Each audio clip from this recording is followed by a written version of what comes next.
Dans cette vidéo, on va parler des pointeurs. Alors les pointeurs, on les retrouve également en C, en C++, donc c'est pareil, hein.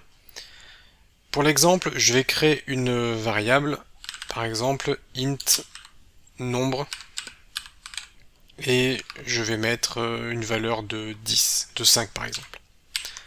Donc là, je crée une variable qui s'appelle nombre, qui est de type int, et qui contient 5. Si je fais un cout de nombre est égal à, et là je marque nombre,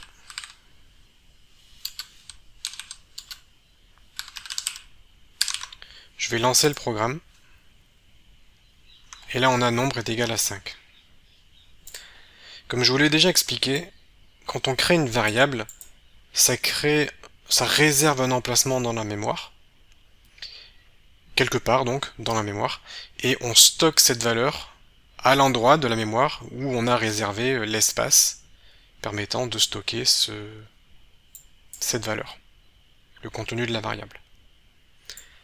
Le pointeur va vous permettre de pouvoir travailler avec ces emplacements mémoire. Donc si je veux afficher l'emplacement, l'adresse, ça s'appelle l'adresse. Si je veux afficher l'adresse mémoire de ma variable, je vais marquer adresse mémoire est égale. Et là, ce que je veux, c'est pas afficher la valeur de cette variable, mais c'est vraiment son adresse mémoire, son emplacement. Où est-ce que ma variable est stockée? Et bien pour indiquer cela, on va utiliser le symbole et esperluette ici, juste avant nombre, ce qui fait que là, ça demande l'emplacement mémoire. Donc si je lance le programme, j'ai nombre est égal à 5, et l'adresse mémoire, c'est celle-ci. Donc ce petit symbole va vous permettre d'accéder à l'emplacement dans la mémoire très précisément. Donc les pointeurs vont permettre de stocker des adresses mémoire plutôt que des valeurs. Une variable permet de stocker une valeur, un pointeur va permettre de stocker un emplacement mémoire, et ensuite on pourra travailler avec cet emplacement mémoire.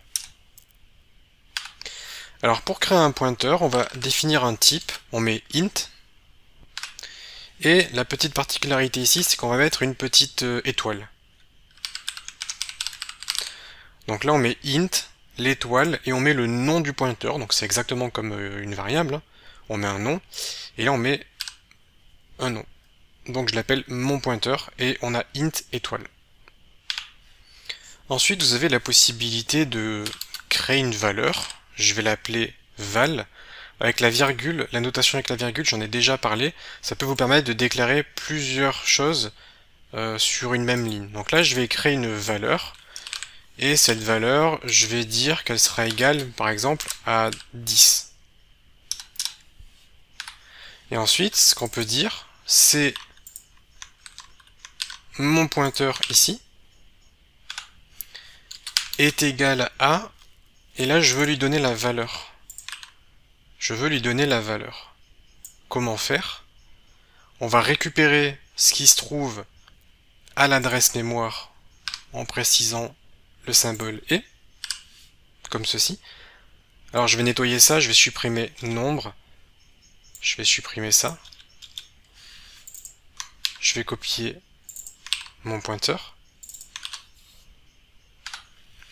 Donc là, ce qu'il faut bien comprendre, c'est que ici, dans mon pointeur, je donne une adresse mémoire. Et là, ce que je veux faire, c'est afficher le contenu de cette adresse mémoire, donc on va utiliser la petite étoile. La petite étoile va nous permettre d'accéder à son contenu. CTRL S, je lance le programme et mon pointeur contient 10. Donc on a en quelque sorte notre variable ici, qui est le pointeur. On a notre variable val qui, elle, contient une adresse mémoire, je mets n'importe quoi, ainsi qu'une valeur, donc je crois qu'on avait mis 10. Donc en fait on a un emplacement mémoire et une valeur. Cette adresse mémoire, en fait, on l'a mise ici dans notre pointeur.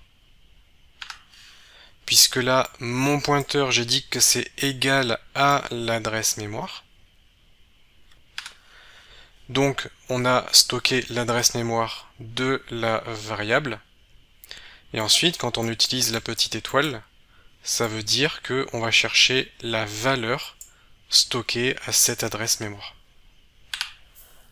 Donc voilà pour cette petite introduction sur les pointeurs. On peut facilement se perdre, on peut facilement confondre et s'en mêler un peu les pinceaux. Il y a ces deux symboles à connaître, le et ainsi que l'astérix. Un des symboles permet donc de connaître l'adresse mémoire et l'autre symbole va permettre de récupérer le contenu qui se trouve à une adresse donnée, donc pour récupérer la valeur stockée à cette adresse. Et ça, grâce au pointeur, vous comprenez un tout petit peu mieux comment fonctionne en réalité C++ et le stockage des variables, puisque en vérité toutes les variables sont stockées à une adresse dans la mémoire. Mais là, lorsque vous utilisez les pointeurs, vous comprenez un petit peu mieux comment ça fonctionne concrètement. Bon, voilà pour cette petite introduction aux pointeurs.